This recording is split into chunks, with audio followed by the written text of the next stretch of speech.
Hello, hello, hello, and welcome to a very special edition of the Cooler Guild. I'm your host, Coop, and joined with me is my co-host, Van. Hello. Today we are recording on Tuesday, August 13th, 2024. On today's special episode, we'll be talking about the Olympic gold medal match between the United States women's national team and Brazil. Winners. Again, we're back. Again. We're back. We're back. We're back. First we wanted to set out a little reminder. The Cooler Guild is part of the Sounder at Heart podcast network. You can either listen to us on our public feed, or if you're a Sounder at Heart subscriber, on the private unified feed with the other podcasts on the network. If you'd like to become a subscriber, just visit our page at sounderatheart.com/the Cooler Guild. New subscribers get 10% off the normal rate, and you'll help support everything that we're doing here. All right, let's get into this. We have match recap. We won. I mean, when you have a final and you win it, what else is there to say? That's all that matters. That's the job. You got the job done. You won. Mission accomplished. Yeah, and we can, Emma Hayes, like the choices that she made in the group stage and then the subsequent games, there were questions. Definitely. Some annoyances too, I would say. Yeah, and I think that, if you win it all, you can't really, it's really hard to critique it. Yeah. Because it worked. It did. And especially with somebody who, like, that was her 10th game with this team. Yeah, the gold medal match was the 10th game. And she got it done. So, I think the thing that I was questioning is, like, why are you not rotating, whatever. But if you go and watch the post-game presser and stuff, I think it's very obvious that she didn't tap into everything she, hopes to tap into with this team. And I think that the lack of rotation that we saw was maybe her just choosing what she's comfortable with at this moment. Yeah, especially like being so green in the program. Oh, yeah. Yeah. It's a lot harder to maybe have confidence in those players that you haven't really seen a lot of. But yeah, hard to critique when you just won the gold medal match. I mean, we could definitely be annoyed. But, that's about all we can be, is annoyed, and we'll be annoyed winners. So yeah. But yeah, I mean, it looked like the U.S. looked good in the beginning of the match. And then Brazil did what Brazil does, or had been doing for the entire tournament, and kind of broke through. Alyssa Nair is a big part of why they weren't able to actually get anything in the net, though. Yeah, I mean, they were definitely offside in that, call that came back. So, yay, VAR. I know. And Germa got cooked on that. And I know it was offside, and, like, Germa was getting back, but, like, Germa had eventually gotten back on that offside goal, and then she actually did get cooked. Yeah. And that was, like, I think the first game that I've really seen her, like, falter. Which is insane, because she played every minute of every match at this Olympics. So, I'll give her some leeway for sure. I mean, compared to everyone else on the team, she made one mistake. No. If she's not wearing the armband for the next 5-10 years, I don't know who is. Yeah, it should definitely not be Lindsey Horan. Yeah, I don't know. Emma seems very sold on Lindsey Horan. I think it's obvious in the presser that she knows she didn't have a great tournament, but she did commend her on the leadership ability that she had with everybody off the field.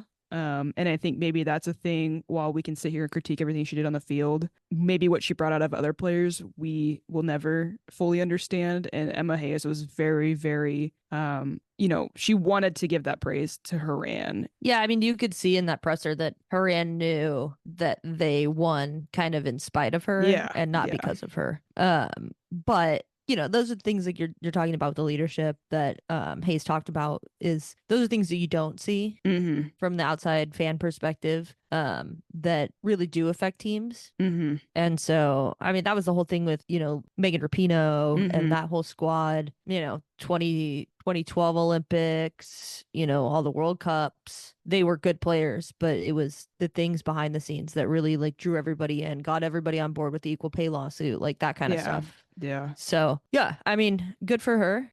Again, they won, so maybe it's one of those things where, like, if Horan doesn't step it up, I mean, maybe I'm hoping that because when she plays well, it is very appreciated. But maybe it's one of those things where if she's not figuring it out, she's also out of season. But what I'm thinking is it a shared captaincy, right? Like, she subs on and then takes it, but, like, Germa will be the other person part of it, like a co-captaincy kind of thing. Yeah, we also don't know what kind of leadership Naomi Germa can bring. So yeah. Tough to say. I mean, it sounds like everybody on the team is, very aware of Naomi Girma's talent and everything that she does back there. So I wouldn't rule it out. And kind of what she's accomplished in her short career is impressive. Yeah. Getting that starting job back there, getting this gold medal in large part due to the defensive efforts of this team. Yeah. I mean, Nair saved the team twice. Yeah, must save situations, like last minute stuff. The semifinal, that last minute save that she got there. I still think that was offside. Okay. And also not very pretty.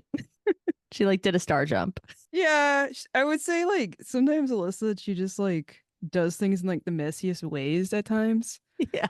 But then she does come up with these saves out of nowhere, seemingly. What was the last, she had a really firm hand on that last save. Yeah, it was incredible. I mean, first point I would make about that is her positioning. Mm-hmm. She came off to cut down the angle, mm-hmm. which is why she was able to have such a big hand on the ball. I mean, she pretty much like a cat just kind of pawed it out of the air and got almost a whole hand to it, where she was able to kind of fling it back in and get it cleared. Because if you put that ball, if you parry it kind of behind you, somebody's gonna run onto that. So yeah, incredible.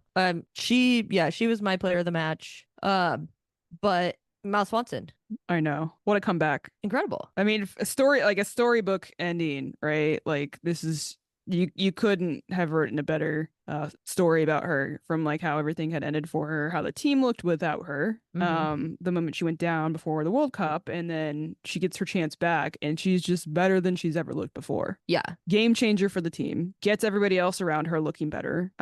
Between the three of them, as this has been pointed out all over media, 10 goals out of 12 goals between the three, the triple espresso. Triple espresso, that's what they want to be called. And that was her 100th cap. She gets the game-winning goal. Incredible. There are some questions, I would say.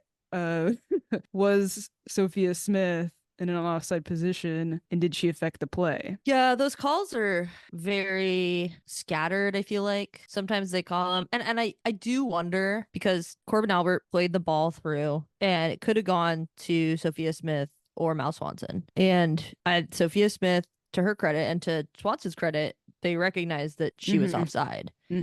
So Swanson got the ball, but Smith kept running. Yeah. And Smith went kind of far post. And I have to wonder if she hadn't gone far post, if the goalkeeper would have taken a different position. Well, and the defenders, right? Because the defenders were trying to keep up with her as well, because she was making a slight run at a little bit forward, so they were trying to keep up and mark her. So they gave up, right? They were with her and they didn't just go to the only player that they thought was onside. It was scattered for them to try to defend who was going forward. Yeah. So that's the part where I'm also hung up on.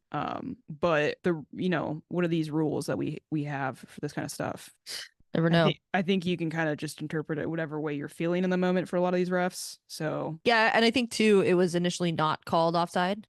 So they, it usually skews a little bit towards the referee was correct in the first place. Yeah, and it's not like Brazil. Yeah, and Brazil didn't not have chances. They had chances that they could have finished and gotten themselves back into this game. It's not like they haven't been scoring in this tournament. Yeah, no, they've been pretty prolific with their scoring. Yeah, so I feel like if anything, they should be. That's probably where I would be upset if I was them, not this call. Yeah.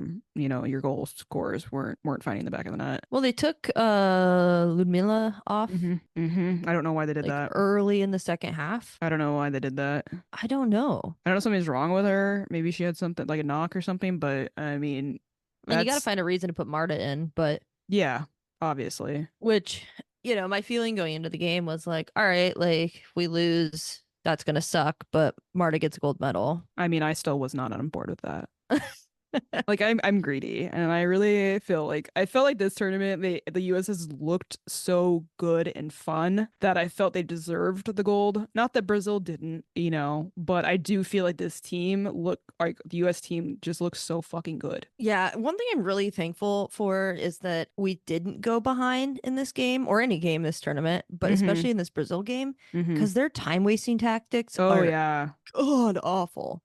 Yeah. Awful. I mean, goalkeeper goes down off the ball for 5 minutes twice a game, and I'm just which is insane to me, because it totally skews my view of her. Yeah, because the Brazilian goalkeeper has played so well all tournament, came up incredibly huge several times to save games for them. And then she just goes and like does the most insane time wasting crap. And I just, oh God, I hate it. Yeah, that's a big thing I would say with a lot of South American teams. It's, sometimes it works out, sometimes it doesn't, and it's worked out for Brazil to get to that point. So I can't really fault it. It's obviously annoying, but it worked out for them, especially against hard opponents that I would say are typically people you'd expect them to get beat by. Yeah, I feel like if these big tournaments keep happening and these big time wasting things keep happening, I would assume that FIFA or IFAB will change the time wasting rules for goalkeepers. Yeah. Because right now, like goalkeepers go down, you can't take them off the field. Mm-hmm. And so they're allowed to sit there and like get stretched out, have the magic spray put on their leg,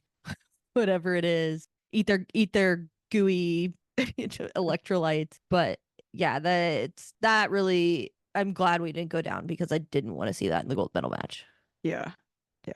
I'm really glad we didn't have to deal with that stuff. So other stuff that happened in the game, starting lineup was pretty much the same as the last game, except for we had Corbin Albert starting presumably because Roosevelt was not available to start. And she ended up not even coming off the bench, which she was on the bench, but she didn't play, which to me, I was really concerned going into it.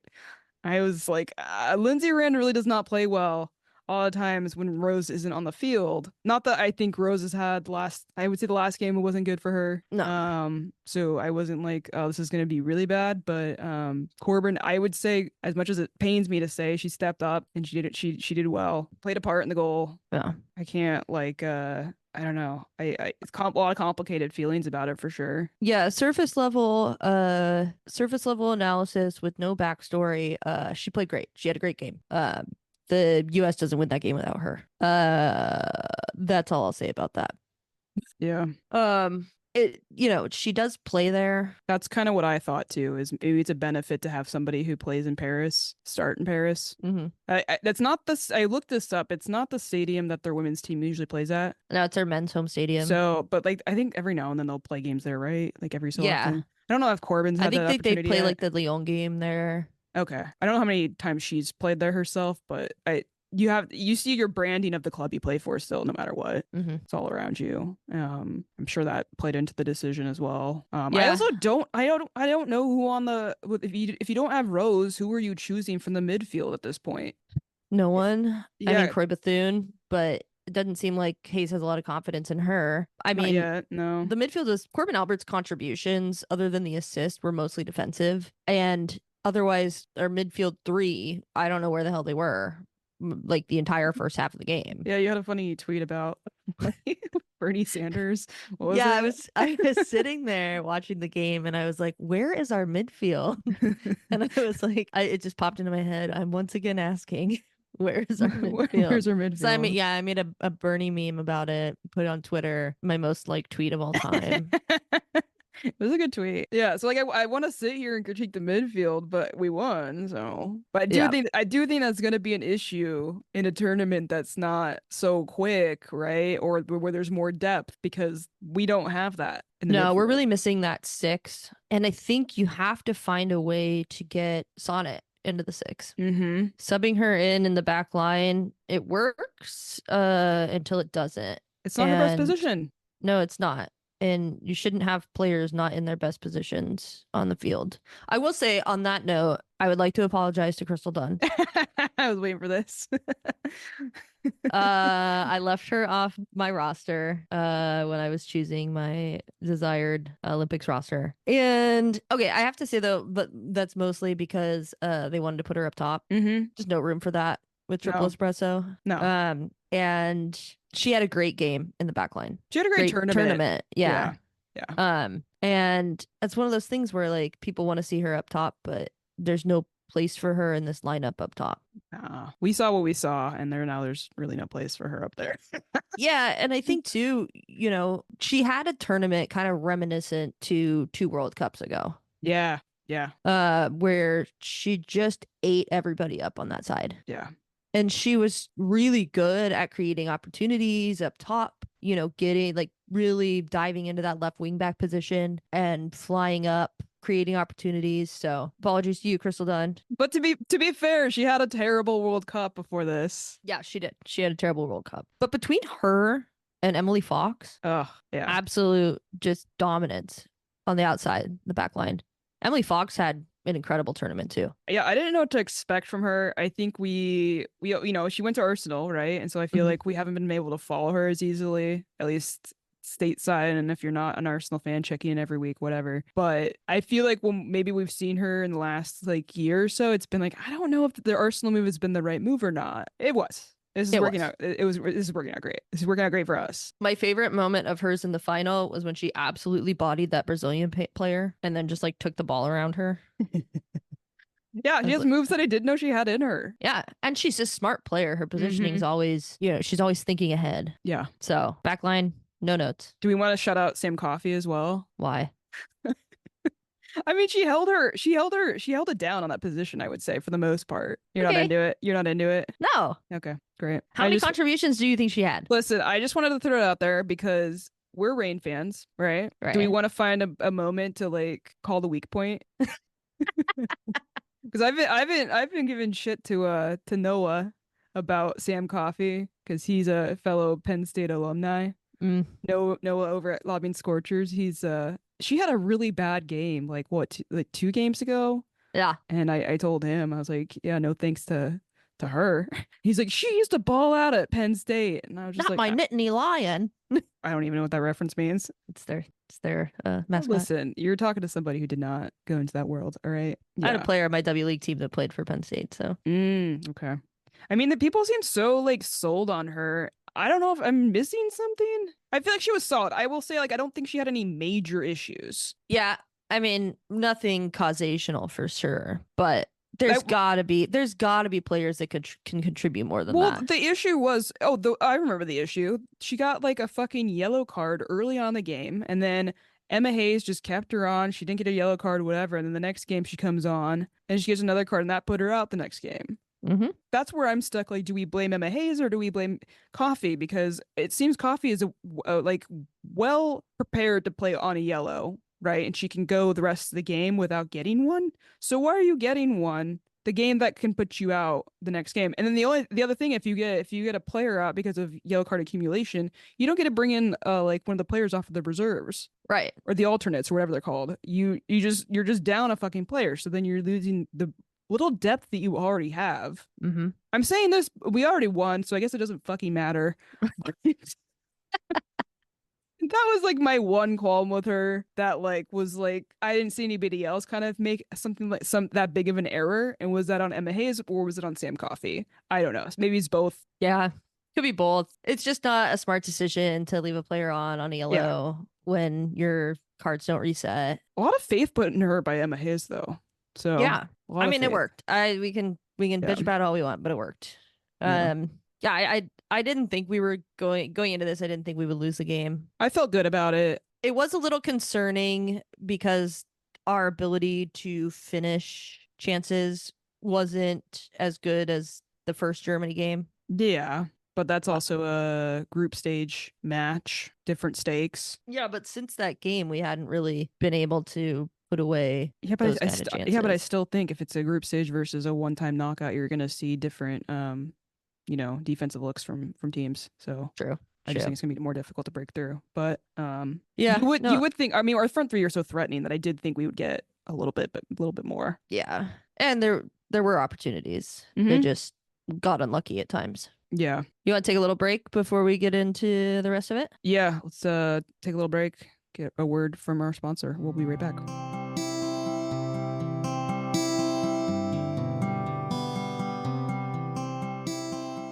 The Cooler Guild is brought to you by The Doctor's Office, a great little 12-seat bar on Capitol Hill. The owner is a big fan of the rain and is proud to be our first sponsor. The Doctor's Office is the best place to grab a drink before or after a rain match. Celebrate the U.S. Women's National Team's 5th gold medal with a TDO Spanish coffee and reminisce on the 10 Olympic goals courtesy of the Triple Espresso.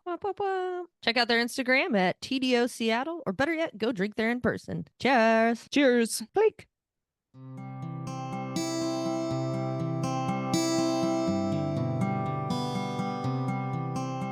Yeah, so to finish finishing off the game.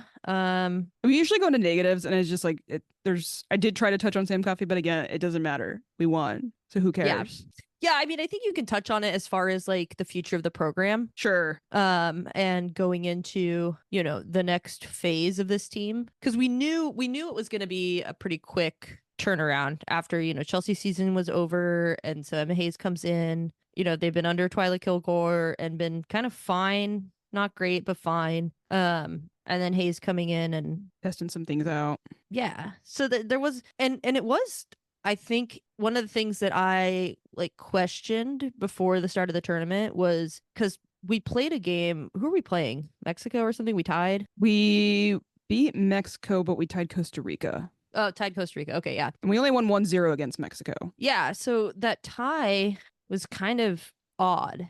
You remember that? It was the last. It was the last match before this tournament. Yeah, and I remember questioning, I think on that episode that we did right before the tournament started, wondering, okay, is she just kind of throwing it out there and seeing what sticks? And maybe she has the soccer IQ to do that and then come into this tournament and absolutely ball out, and that's exactly what happened. I think she also had a very good understanding of I mean, I said this tournament was long. I would say I thought that because of the way she was using players, because they were having to play every fucking game, right? Yeah.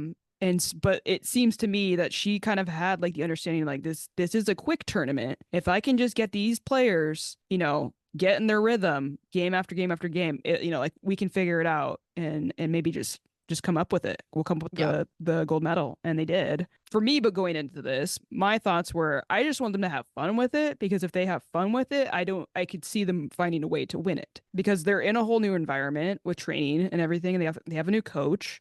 They've brought in some fun young, young players. And now it feels like they're finally the tides are changing with the front forward system. And I was excited to see that. So I just wanted them to have fun. Yeah. And based on the post presser, this is exactly what happened. Yeah, it seemed like it. I mean, there was one point, was it just after the group stage where that video came out, and Emma Hayes was like, yeah, I ordered somebody to come in and do your nails. So you're going to have a nail day tomorrow. Yeah. And they're like, just are you serious? Yeah. She's like, yeah, I wanted to do that for you guys. Perfect. I also love how she's doing this in her British accent's so it's extra funny to me. Yeah, and the way that she talks about America and how much she loves the United States. I know. She came in with the best vibes. And before this, she was just I can't stop smiling since I've been here. And it seems like she just carried that into this. Yeah, which is fucking rad. Yeah. And then her, post game interview, right after the game, they're asking her what does this mean to you? And she was like, America made me. And I was just like, oh my God, am I feeling patriotic? I thought this was interesting because she talked about she came to the States when she was 20 or whatever, and she just didn't have the opportunities to get into soccer like she did in the UK because of how they treated women's soccer over there. Yeah. And so they're doing better now, obviously, with it, but those opportunities for her didn't exist over there. And so she had to kind of come to the US if she wanted to get into it. Fun fact, Emma Hayes was the youngest ever coach in the USLW league. That's cool. Her quote about the UK was it was a stuffy society that didn't embrace women's football. And that's just depressing, but honest truth, gotta put it out there. And she also talked about she didn't want the pressure of this, taking over such an elite team with this history, it's giant history of success. She didn't want that pressure to crush her going into this. And I did say beforehand, I don't think she needs to win this. I don't think we need to put any pressure on her to win this. Obviously, we need to not get embarrassed. Right. That was, I would say, for me, that would be goal number one for her. Just at least showcase that this team has talent, and we're not the joke that maybe we've looked like under Vlatko. Yeah. Ugh. Don't miss those days. Don't miss those days at all. Yeah. I am so happy to have her. And I do think it's worth kind of thinking about Title IX in moments like this. And then we always talk about is the rest of the world catching up? They obviously are. Yes, they're catching up. But I sometimes I'm just Title IX really helped us get this head start. It sure did. And I'll take it. Look at the medal count, right? Oh, yeah. Yeah. And was it 65% of the gold medals were women, right? For the United States, yeah. Yeah. Yeah. I mean, you see it in the numbers. You see it in the stats. The United States embraced women's sports years before other countries as a whole. Yeah. And it shows. And it's well deserved, I would say, because of that. Mm-hmm. Maybe it doesn't seem fair, but guess what? Here we are, winners. Here we are. Anything else you want to talk about from I the don't want to talk about the presser? rest of the game. I mean, it was impossible to find the medal ceremony. Yeah, I didn't ever get to see it really. I saw like the clips of some of the players partying afterwards. Yeah. That always looks like a great time. I will say, as much as we maybe don't like Ashlyn Harris personally, some of the choices she's made, she did do a very good job at documenting the parties afterwards. Yeah. And I do feel like we kind of got left out of that, but that's fine. They can go enjoy it. I think that's their own time to kind of celebrate with each other. So good for them. Happy for them. Also really happy that Megan Rapinoe got to kind of be there and celebrate with them. Trinity Rodman. It sounded like Trinity Rodman chose pink because pink had been a hair color that they've seen success with in tournaments. So never lost a major tournament in France with a player with pink hair on the team. That's right. So who's next? Who's going to do it next? Alyssa Nair. Can you imagine? No, I can't. Do you want to should we do like a cooler player of the match or like some rendition of that for this? Or like player of the tournament, player of the Olympics? That'd be a different conversation though, because I would have a different answer than anyone on this team. Really? Yeah. For tournament? And Katrin Berger, 100%. Yeah, I guess that's a good shout. Yeah, 100%. The rest of her team stepped up. I mean, but, to save 2 penalties in a penalty kick shootout and save 1, that's such an Alyssa Nair move. Yeah. And then to also save a penalty in 90 plus minutes to win a game for your team. I mean, and then to also just have like a really solid tournament throughout. Yeah, for a team that was missing like a pretty big key player for them. That you need your goalkeeper to do things like that if you want any chance of getting to where they got. Yeah, that team wouldn't be. Also, they beat Spain. Yeah, they wouldn't be bronze medalists without her. Spain got kind of embarrassed at the end there, for sure. I don't know what was going on with their roster, but they had some interesting choices throughout the tournament. They also seemed to underestimate some teams. Yeah, I mean, but they weren't starting Jenny Hermoso in the group stage. And when they brought her on, she ended up captaining the team the rest of the tournament. Yeah. So I'm like, where was your brain? I mean, we all know that there's like some sort of curse of some kind with teams coming in. Yeah, I mean, and their whole federation and the mess going on with that post World Cup is nightmare. So yeah. But good job to you, Germany, for sure. Didn't see that one coming, I would say. Yeah. I thought Spain for sure. I don't know. The Spain team looks so fucking good in the World Cup that I just thought for sure they would be like the team to finally break that curse. Yeah, I mean, even Emma Hayes in her last press conference for Chelsea, talking about the move, to coach the U.S. Women's national team, was like, well, I'm going to have to beat Spain at some point, to get to the gold medal. No, we didn't. That's what I thought too. When we talked about it, we were like, at some point they're going to have to beat them. Not this time. Still waiting on that. Yeah. Just watching the next World Cup draw there in the group. That'd be great. I welcome that. I guess I want to give a special shout out to Porcillo. Porcillo had a really great tournament. I'm a little sad that we're not seeing like an NWSL move. Yeah. For her. There's been a lot of these players from this tournament that I'm so excited we're going to get to see. And then NWSL coming up. Yeah. Super, super stoked for that. I was hoping Porcillo would be one of them, but maybe next year. Maybe. You want to wrap that up for the Olympics? At least soccer Olympics? Yeah. Soccer Olympics over and out. I mean, we won. We did it. Worked. We're back on top. Yeah. Everyone hates us. That's always the goal. You want to take a quick break and then we can get into other WOSO and Olympics highlights? Yep, sounds good. All right, we'll be right back. Thank you for listening to the Sounder at Heart Podcast Network, which now includes No Sarietes, Lobbing Scorchers, and the Cooler Guild. We've been independent since August of 2023, but need your support to make sure it continues. Although this podcast is free, it's only made possible by your continued support. Memberships start as low as $25 a year, which not only helps make podcasts like this one happen, but also gets you access to everything we produce. If you're able to support us at higher levels, starting at $75 a year, you gain access to a host of other perks, most notably entry into our members-only Discord, where the smartest, funniest, and most engaged commenters share their thoughts and ideas. To find out more, just visit sounderatheart.com and click the subscribe button in the top right corner. Thanks for listening. And we're back. We got to do it, don't we? Yeah, we do.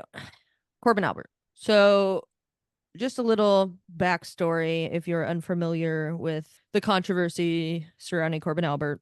She's 20 years old. She plays in Paris. She plays for PSG.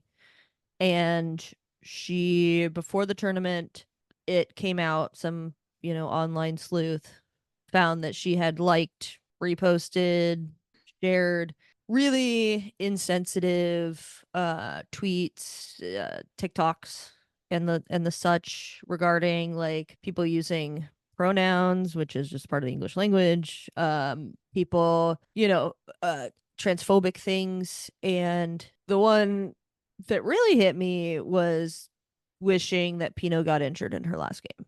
It was like, it wasn't wishing she got injured. She was celebrating essentially. Yeah. Or like, not just being like, you got what you deserved kind of thing about her injury and her last ever professional match. Tearing her Achilles. Yeah. So, and that just, for those of us that have followed the team, for most of our lives or for a lot of it, that just goes against the entire DNA of what the program stands for, what it fights for, and its entire existence. The team has been outwardly accepting, celebrating, and championing diversity and inclusion in women's sports in general on the biggest platforms. So to have a player that openly shares views that go against everything that the team stands for be included is really something that I don't like. And I understand that like we live in a world where people have different views, but if your views are harmful to other people, that's just not okay with me. If you're willing to openly basically celebrate someone's injury because of what they've stood for, whatever else it is that you've disagreed with, how does that make people, to me, I'm just questioning, how does that make people on the team who are part of those communities that she's essentially been against, how do those players feel sharing the field with someone like that? Like if you go down injured and then you've seen your teammates celebrate injuries of someone else who is also queer, do you know if like your teammate's going to support you? Like, or are they happy that you got down injured? There's been a lot of ignoring what the controversy in quotes is on broadcasts and stuff, right? We've got Julie Foudy being like, there's been some controversy where they're like, speak up. What's the controversy? Yeah, call it out. Call it out, because from what it sounds like, there hasn't been a real reckoning with what she's done. I don't think, it doesn't sound like there's been any real punishment, which, we don't know for sure what that is, but Tierney Davidson did speak up about it, which is like, I would say I'm surprised because like she seems like a very quiet and reserved person. She's, to me, I would think the last person to speak up about it, but we also don't have a lot of queer players on the team right now. Right. She's maybe the only out player on the Olympics roster. Openly out, that like, yeah. She went on Sarah Spain's podcast and was asked about the whole situation and really, talked about how it was hurtful. Mm-hmm. And to her credit, she didn't need to speak about it because it's not, it's not the person whose community is being attacked responsibility to talk about it. It should be the person that, made those comments. They should have to be the ones that approach that. But, she talked about how it was hurtful and it goes against, her entire worldview. And so like that hurt me knowing that, that was something happening internally. But, it just sucks, man. And the last time that happened, the player wouldn't wear the pride jersey and we were like, girl, it's colors. Get your shit together. And then she went on like what do they call it? The 500 Club or whatever. 700, whatever. No, it's like a religious television show, and said that, she doesn't agree with the lifestyle. And so she wasn't going to wear it. And she didn't care if it tanked her career. It's like her beliefs. It's just like, it's colors. Also, no one's making you, like, you're not gay, right? But like, if you can't sit here and support other teammates that you have who there's not equal rights, like, like people are still dealing with discrimination for these kinds of things. Yeah. Right. So like, we're not telling you got to be gay. Like, this is just like being supportive of who your teammates like want to love. That's all this is, right? Like, that's all this is. Like, Yeah. you can go be your religion, that's fine. And then these people can go just be who they want to be with. That's all it is. And you refuse to support that? It's insane to me. Corbin hasn't, like, shown that kind of rebellion over something like this. It seems like her family is also just like very conservative. That's what it feels like to me. But that doesn't excuse it. And she did like release an apology. I think it was on her story, so it didn't even stick. Yeah. From a tactical point of view, having to have those discussions, before a major tournament that happens every 4 years, a DeSeo or taking care of it internally. I think that's difficult to do. I think it should have been done if it wasn't. But at the same time, maybe now, given that she's pretty much maybe solidified a place on the team. Yeah. She's got a gold medal. Maybe now we can really put the pressure on her. Yeah. Yeah. I don't know. We'll see. We'll see what happens. She's also 20 years old. I mean, youth is not an excuse for bigotry, but it does offer growth opportunities, I feel like. We shouldn't read too much into things we don't actually understand or know. But there was a few clips of her trying to maybe like high five players as she's subbing on for one of the games, and some people maybe aren't as I don't know, happy to sub out to like with greeting her. Emily Fox, the GOAT. Yeah, I don't. Like I said, I don't want to like call anybody out. I'm like, I don't know what their actions, if there was any intention with their actions, or if it was just a coincidence, because that does happen when you're playing a game. You're kind of just, your head's got blinders on and you're just kind of focused. But I can't imagine it was a comfortable situation for her being around so many people who idolize Rapinoe. Rapinoe was at the fucking party. Like, I feel like that's the situation where you're going to be really reflecting on like the weight of your actions. Well, she should have been reflecting on it after all that crap came out that, oh no, she's a bigot. And then she goes and wears Megan Rapinoe's number. Yeah. Girl, no. Like, that's the thing that I just truly do not understand, is just like Rapinoe has done so much fucking work for someone to just go and like we know the kind of people that do not like Rapinoe. That's, you know what I mean? Like, she's not here to make everybody comfortable. She is here to piss certain people off with the things that she stands up for. Like, for her to be on that side of those people, it's just like, this doesn't seem like the right fit for this team. Yeah. But the only thing working for her right now is her age, and hoping that we see some sort of change. Because I can tell you right now, if she wants to go and post these things or say these things and someone finds out about it again, I don't think it's going to go down, as like it did this one time. So yeah, no, I would agree.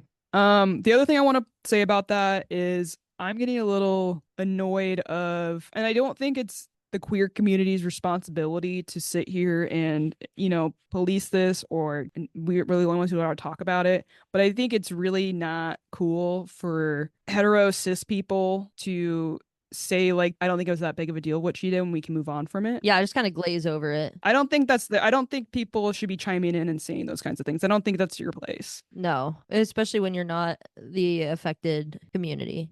You have no idea. It's just so it's so irresponsible to just try to give someone a pass for our community. There's so much more nuances in the women's soccer that I just, like, inherently men aren't gonna maybe always understand. But like Julie Foudy's also been guilty of just like not really acknowledging this situation, or if she does, she's just like, oh, Corbin Albert's still really great, and I'm just like, you still haven't really talked about what she did. I'm fine if she's on a panel, I'll take it. Maybe a halftime panel. Yeah, I don't want to hear her the entire game. We need some fresh voices. The game's changed. Yeah. We just needed to talk about Corbin Albert because we haven't yet. We've been avoiding it because it's not an easy thing to talk about. Yeah. We'll keep you updated on any changes. I guess. If there are any. Your resident lesbians. Yep. Other Olympics stuff you want to talk about? Well, I'm currently still injured, but I am a runner in theory. Not a fast runner, but I do like running. So I wanted to talk about Nikki Hiltz, non-binary runner representing the United States. Really great person to follow on TikTok if you're into that. Very fun. They got to compete in the 1500 meter and they got to the final, which is crazy because Olympic running is just like, I can't fathom being fast enough to run in the Olympics. But they got, what was it, 7th place in that? So like 7th best in the world at the 1500, which is like a mile-ish. Pretty cool. Pretty cool to see someone represented like that too in the Olympics. Was hoping maybe they could sneak a win, but that wasn't going to happen, I guess. No, that was a tough race. Which one do you want to highlight from the Olympics? I want to talk about how miraculously the U.S. women's basketball team won the gold medal for the 5th time without Caitlin Clark. People are so mad that she was like, quote unquote, left off the roster. And it's like, they don't need her. Anyone who thinks that doesn't know a lot about like basketball, like women's basketball, that's like very obvious at this point. Yeah. They did it. It was a nervy ending. Yeah. But they did it. So didn't they win 8? Their 5th one in a row. Okay. Because Taurasi played this game just so she was. I mean, I think she would have been obviously wanting to go to this Olympics, but it almost seems like she's been not retiring just so she can stick it to Sue. Yeah. What did she say after the game? She said, "Oh, Sue and I had the same amount of points in this game." But she's got one more than Sue does in the gold medal, so good for her.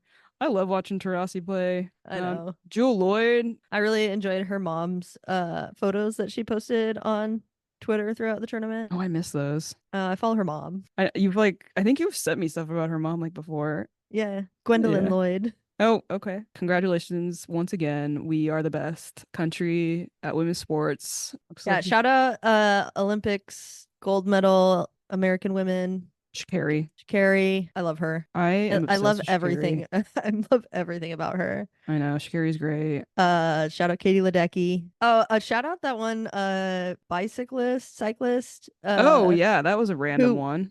Yeah, who wasn't even supposed to do the road race. Mm-hmm. She came for like the indoor track cycling, and somebody got injured, so they put her in the road race, and then she won gold. Yeah. And then she hadn't even like started like cycling professionally until like 5 years ago. Granted, she was a venture capitalist, so like we don't love that. Wasn't she like from Alaska and then like moved to New York or something? And that's why she started cycling? Yeah. I didn't know she was a venture capitalist. Yeah, she is. That's something of note. Don't love that. Yeah. Here's the 400-meter hurdle. We got McLaughlin. Was it Sydney? Yeah, Sydney McLaughlin. She absolutely just smokes. Also, the women's 400? Yeah, 4x4 was nuts. Because she smoked everybody, and that's not. She runs with hurdles usually, and but she also runs hurdles faster than like all but like 3 runners actually run the 400. She has like the world records, like multiple world records. Yeah, I love that the like women they've got right now running for the U.S. I know, so they seem like a great time. It was a really good Olympics. I had a lot of fun. I'm sad it's over. Paralympics gonna be starting. At least there's that. Oh yeah. I got really into goalball in the last Olympics. What's goalball? Goalball is this amazing sport for vision impaired athletes that it's 3 against 3, and they have like this goal it's like 3 or 4 feet high, and it's like 10 feet long, maybe more than that. It's this like long short goal, and the ball has bells in it. And the goal is to roll the ball into the other team's net. And so they have to listen for it, and they're just like diving their bodies around trying to save it. It's really interesting. Intriguing. It is. And like the crowd has to be silent. It's the same as like blind football, because the ball has the auditory alerts of the bells, so the players can kind of figure out where it is. Yeah, we did discover there is not a blind women's like football like in this Olympics, which sucks. It does sound like the sport's kind of like they're still figuring stuff out. And it seems like probably by the LA Olympics they'll have it together. That'd be cool. If there's a blind women's football team in Washington and you need a goalkeeper, let me know. Sure, they'll let you know immediately. Yeah, good Olympics. We tried to watch the press conference today for the rain. The Wi-Fi had issues. Yeah. They brought in the new players though, which is cool. But we didn't get, I would say, a lot of the stuff that we were hoping to get quite yet. I think once if we can find the notes for a little bit better later, we might talk about it next time. We've got our next match coming up in like what, not this weekend, but the weekend after that. Who knows what we are going to look like? Yeah, it'll be really interesting. Our new players are getting integrated though, which we haven't talked about our new AMC signing yet, have we? No, I don't think we have. You wanna give that name a whirl? No, because I already forgot. I was gonna pull up the video you sent me because I was like, oh crap, what did we? Sure. Sinagorchevich. Nailed it. I think I'm a little more excited about her maybe than I initially was, or at least I'm optimistic about what she can bring to the team. Look, she looks like a good time. We need somebody that like brings some like joy back to this team. Yeah. I mean, we can't ignore the fact that like our best player for the Reign was Rapinoe in her senior years. Yeah. Is that what we've been missing? Is someone who's kind of gone through their career and played in big clubs and big moments. You know, she played for Barcelona. She played in Champions League. She won Champions League. Like, I think maybe we need to give that a little bit more weight. Yeah.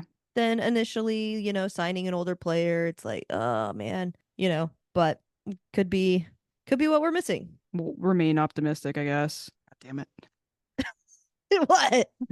It's just like I'm trying to channel what you have, and it doesn't feel authentic. My absolute optimism. I do have a little more optimism. It's annoying because when we tuned into the press conference, the part they were about to get to was like the issues that we had been having with our signings and getting players in with the sale not being complete, and we were about to finally get answers about like what the vision might be and all that shit. Now that's been over. We don't know still. I don't know still, but yeah, I think we got a little bit of insight into like the youth signings, and that was something that Laura Harvey's been wanting to do for a long time. So we got those signings now. And yeah, that's a thing. Like I think there's always going to be questions when you sign, you know, a younger player.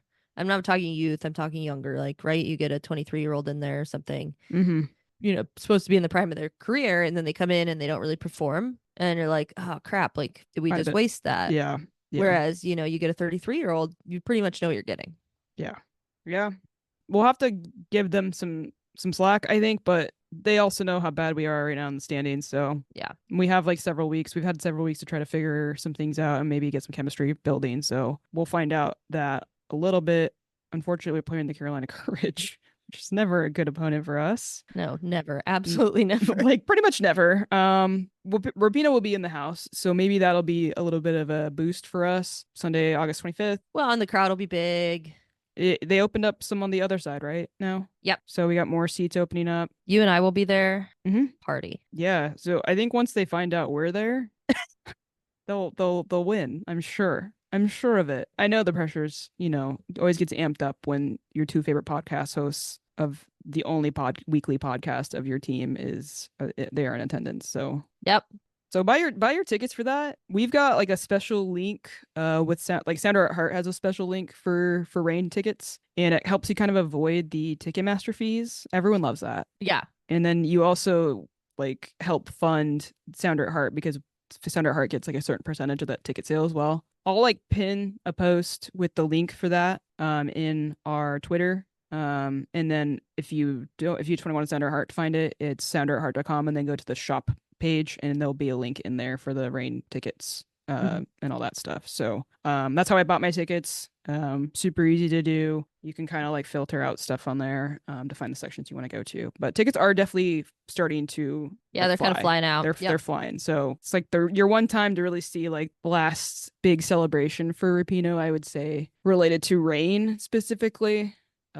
So I don't think anyone would want to miss it who's a Reign fan. It's gonna be a fun time. I mean, games right after major tournaments where your team does well, you know, when you come back to domestic leagues, it's always a fun time.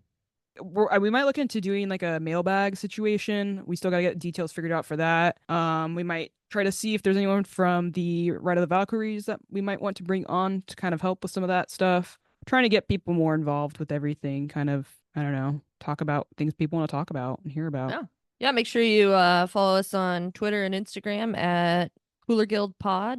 You can send us an email. We love emails. Our email is thecoolerguild@gmail.com. And find us at sounderatheart.com/thecoolerguild. Rate 5 stars wherever you listen. Till next time. Bye. Bye.